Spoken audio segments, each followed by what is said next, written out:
welcome back to Breakfast with Bacon. We have Doug Bacon, the managing partner here at Throwing Words, whose last name inspired our series, so we're thankful for that.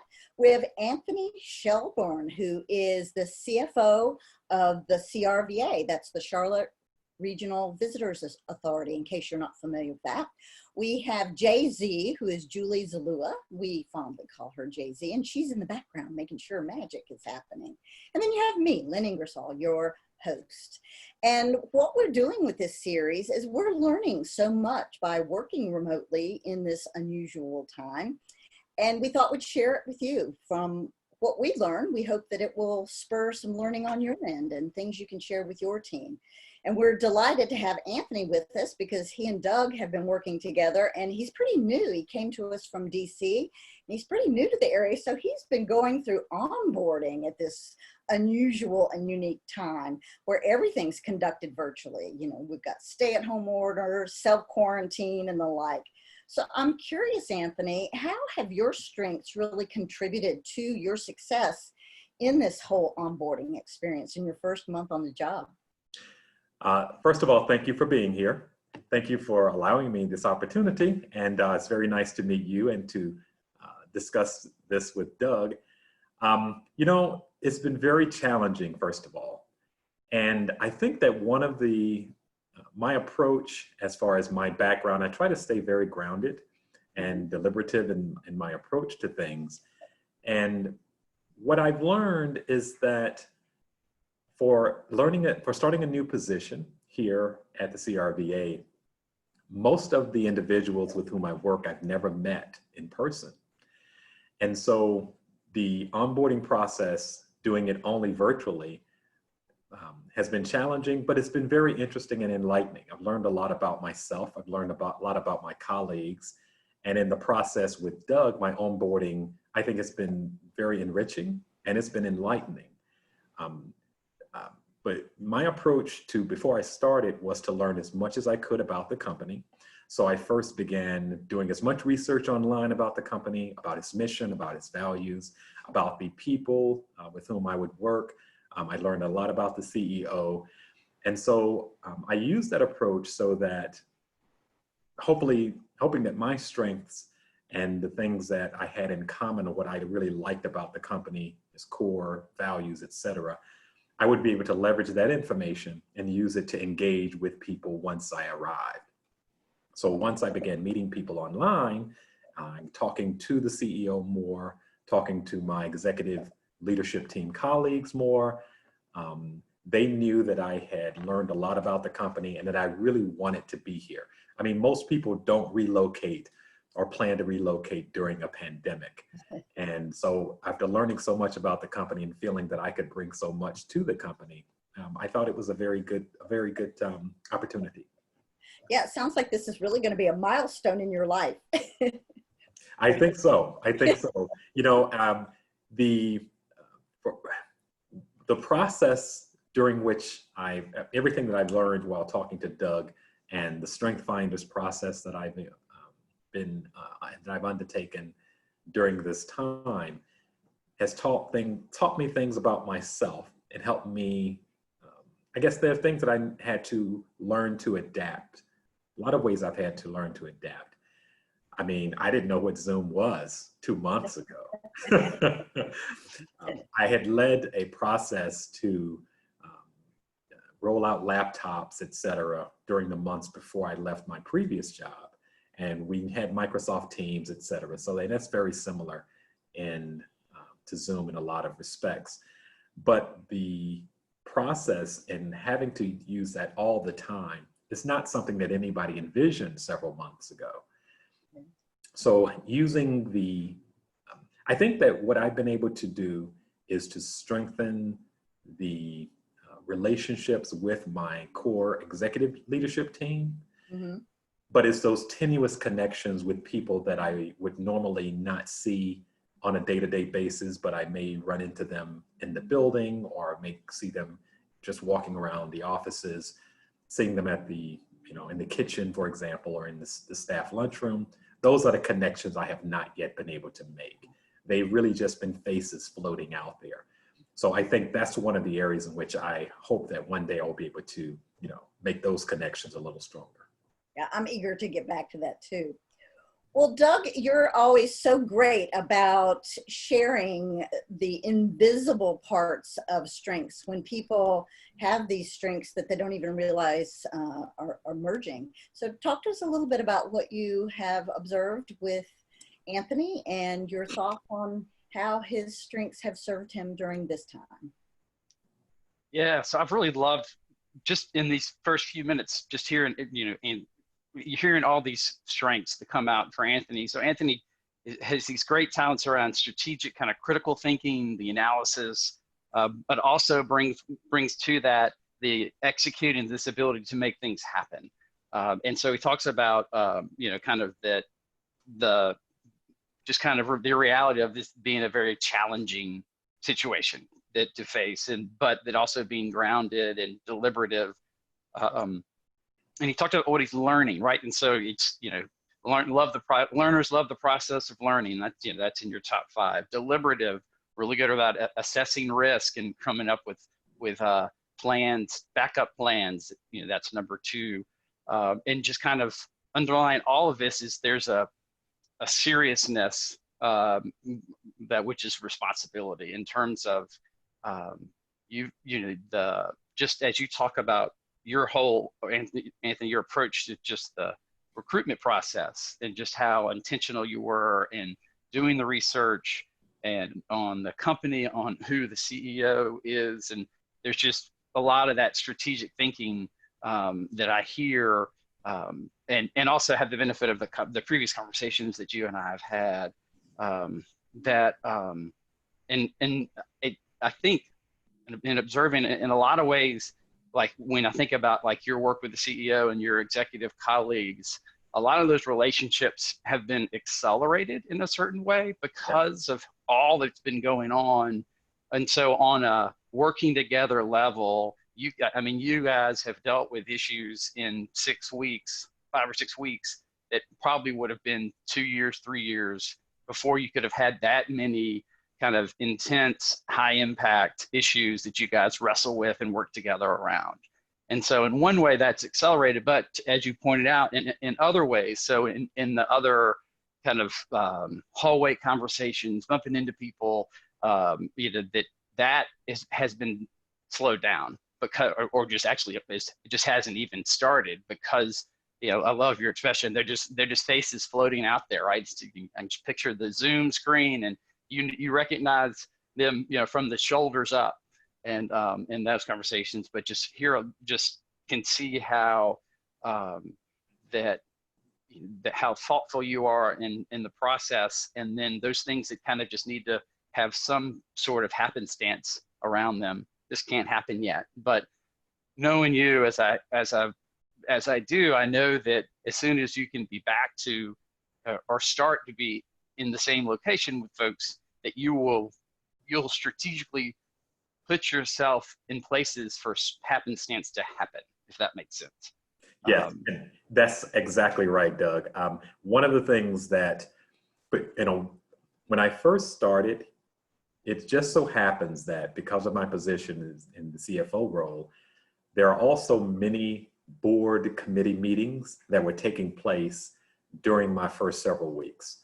We had an executive committee meeting, we had an audit committee meeting, we had a strategic planning committee meeting, a budget committee meeting. So when I first began at the CRVA, I had to hit the ground running. I had to use those aspects that I've learned as far as having that learning aspect, the analytical aspect, that responsibility to which you just referred.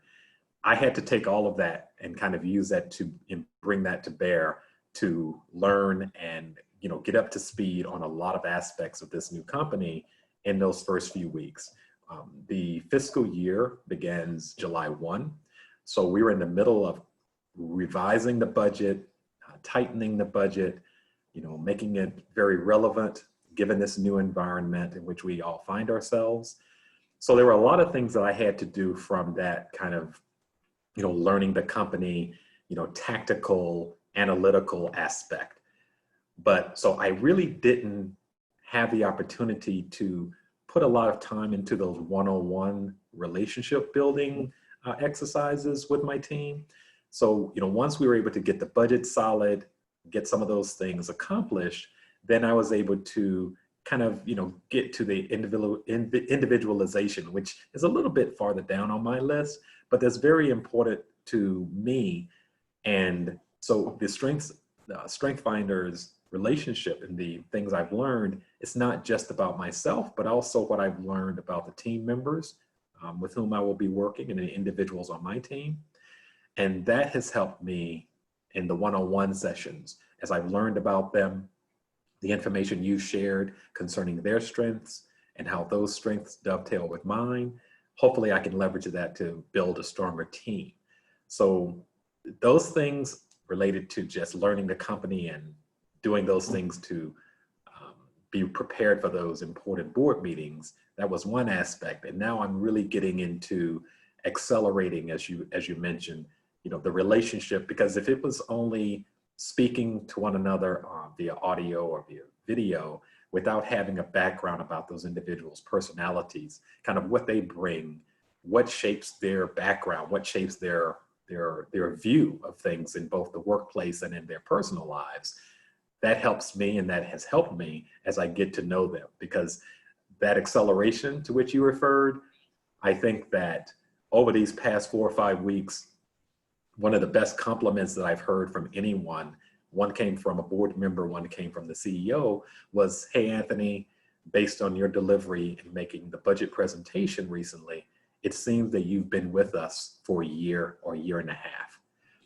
And all of the things about which we've spoken during this conversation, I took that to mean that, using these strengths, using the areas of development, using those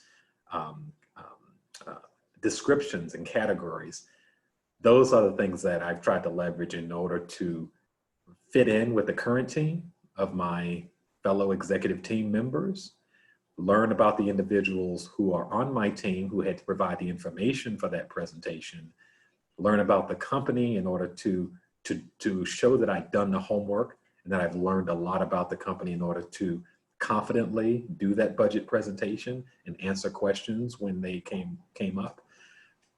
So those were the things that I think that have helped accelerate this. And this process was critical. It was really helpful for me as I was doing the onboarding and as I continue the onboarding process. Yeah, one of the cool things that you talked about is, and so, kind of with your strategic thinking talents, you can see what the future will be. And so while the path to get to that future is completely unique, unprecedented in terms of for you and frankly for any of us, but in the organization as well. But by knowing you knew you had that vision for what those relationships would look like, that you wanted them to look like, and then you were able to leverage the data that came from both your interactions with your peers and with the board and with your one-on-ones, but also the data that is the Strengths Finder and kind of our conversations, where you could, because you have those talents around thinking about analyzing data, that you're able to, you were really leveraging those strategic critical thinking talents to support your developing deeper relationships. And so whereas you do have a couple of those relationship building strengths in your top 10, you mentioned the individualization. So knowing there is something unique about each person and what is that, but you figure out a way, you have that system for leveraging the data that comes with that as a way to deepen those relationships. And where,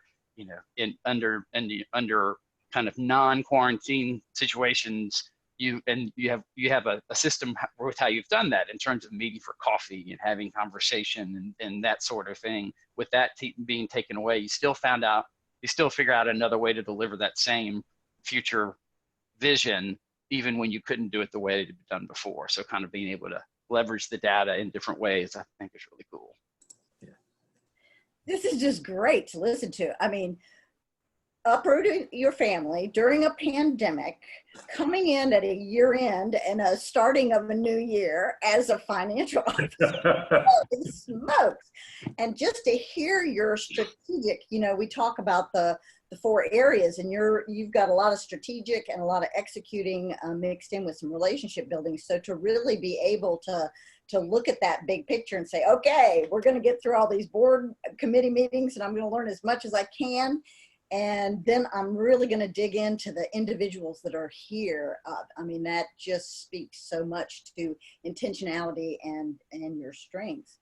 Well, I'm curious, Anthony, if there's anyone listening that's getting ready to go through an onboarding during this time, what suggestions might you have for them? Wow, that's a great question, Lynn. My suggestion would be, so we talked about my strengths. So the areas in which I really had to work was being adaptable to the new technology and the different ways of communicating during this environment. And one of the things that I would, if I had to give advice or give any information to anyone and share any information, I would say, be patient, be deliberative in your approach. Try to understand the perspective of others, because people have different family situations during this pandemic. Everyone isn't thinking about work every minute of the day. Everyone isn't thinking about work all day, all evening. So try to get to know the individuals with whom you will work. Try to learn about your own limits, your own strengths, and try to leverage the strengths, and try to do what you can to compensate for those areas in which you may need development. As I said earlier, had not been very knowledgeable about Zoom, but I tried to learn as much as I could about it so that I would not be that individual saying, okay, how do I mute? Oh, I didn't realize, and oh, I didn't realize I wasn't on mute. Very interesting meetings when you have the hot mic situation, right? So when we're all talking from our homes, think about the home environment and think about other individuals' home environments. Because some of the individuals on my team have small children, and not everyone has the luxury of having a home office or a dedicated room in which they can close themselves off. So my advice would be, in this environment, use your strengths, but also try to take that employee first approach, and consider the other situations that everyone else is in. And I think that it will help both personally and professionally. And I feel that it's helped me both professionally and personally. So Lynn, did you hear Great. when you asked him that one of Anthony's talents is analytical, right? So this ability to kind of boil things down to the essence. And so, kind of when you asked him what he's taken away from this, he was very, very clear, to adapt to new technology and adapt to different ways of communicating. Like that encapsulates what analytical is, right? You can boil things down to the essence. And so, you've got this 6-week experience that's part of a 3 or 4 month experience that we're all going through. And just be able to boil that down to, here are two things. You can be the ability to adapt to tech and to kind of adapt to communication. Again, just more and more of these strengths just, popping up on that are awesome. Thanks, Doug. I really appreciate that. And I really thank you too, Doug, for helping me understand some of these, and with respect to myself and with respect to my colleagues, because it has really helped my process and my onboarding process. And, the fact that most people don't think that I've only been here 5-6 weeks. They think I've been here many, many months. That's really a testament to the process. Right. And we could have a whole nother episode talking about influence, because that's the one area where your top 10 are not in that influencing kind of area. But when you have you get a comment from a board member and from a colleague about it feels like you've been here a year and a half, what that says to me is that, again, it's how you've leveraged your talent to to bring that impact of influence, right? That in terms of how through your preparation that you can show up in ways that you are influential and you're making that impact already. I mean, it's a unique time in terms of, you know, as you noted and Lynn commented on that, you know, budgets, you know, kind of just where you are in the fiscal year and being over all the financial pieces, you're helping to shape in thoughtful and deliberative way. You are making that impact already. But if someone were just to, you know, look at the strengths of, they might wonder, oh, I don't have any influencing in my top 10, so I must not be very influential. But everything that you're saying, I mean, the impact is already there. So that's another great way of kind of how you're leveraging who you are at your best to deliver the impact of kind of these different areas. Yep, that's We true. could probably talk about this all day, definitely far past breakfast. Anthony, just a delight to have you here. I'm so excited and proud to have you be part of the CRVA here in Charlotte and all the wonderful things that come to fruition based on you coming this way. And thanks, Doug, for suggesting Anthony to be on the show. And we hope that everybody listening out there really takes a lot from listening to Anthony and his great insights into if you're getting ready to go through an onboarding experience. So we're getting ready to sign off. We'll see you next week. And thanks again for joining us for Breakfast with Bacon. Thank you, Lynn. Thank you, Doug. You're welcome.